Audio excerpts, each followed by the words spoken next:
সবাইকে সংবাদ এক নজরে স্বাগত। সাথে আছি আমি সোনিয়া ইসলাম। স্বৈরাচারী হাসিনা সরকার পতনের পর বাংলাদেশের বিরুদ্ধে ভারত উঠে পড়ে লেগেছে বলে অভিযোগ করেছেন বিএনপির সিনিয়র যুগ্ম মহাসচিব রুহুল কবির রিজভী। অন্যদিকে পতিত স্বৈরাচারদের দোসরদের কোনো ষড়যন্ত্রই সফল হবে না বলে হুঁশিয়ারি করেছেন বিএনপির স্থায়ী কমিটির সদস্য ডক্টর খন্দকার মোশাররফ হোসেন। রাজধানীতে আলাদা অনুষ্ঠানে এসব কথা বলেন তারা।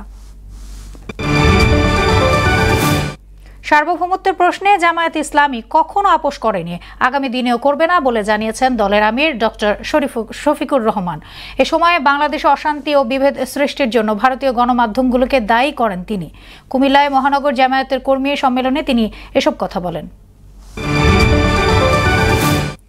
ভারতে বাংলাদেশের সহকারী হাইকমিশনে হামলা এবং সমসাময়িক নানা ঘটনার প্রতিবাদে ভারতীয় দূতাবাস অভিমুখে র্যালি করেছে ইনকিলাব মঞ্চ।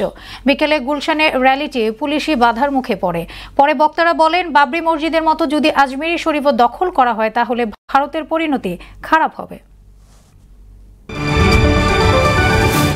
চট্টগ্রাম আদালত এলাকায় আইনজীবী সাইফুল ইসলাম আলিফ হত্যার ঘটনায় গ্রেফতার প্রধান আসামি চন্দনকে 7 দিনের রিমান্ডে পাঠিয়েছে আদালত। একই মামলার আরেক আসামি রিপন দাসকে জিজ্ঞাসাবাদের জন্য 5 দিনের রিমান্ড মঞ্জুর করেছে আদালত। চট্টগ্রাম মেট্রোপলিটন ম্যাজিস্ট্রেট কাজী শরীফুল ইসলামের আদালত এসব আদেশ দেন। দিনাজপুরের বীরগঞ্জে বাস ট্রাকের সংঘর্ষে চালক সহ 3 জন নিহত হয়েছেন।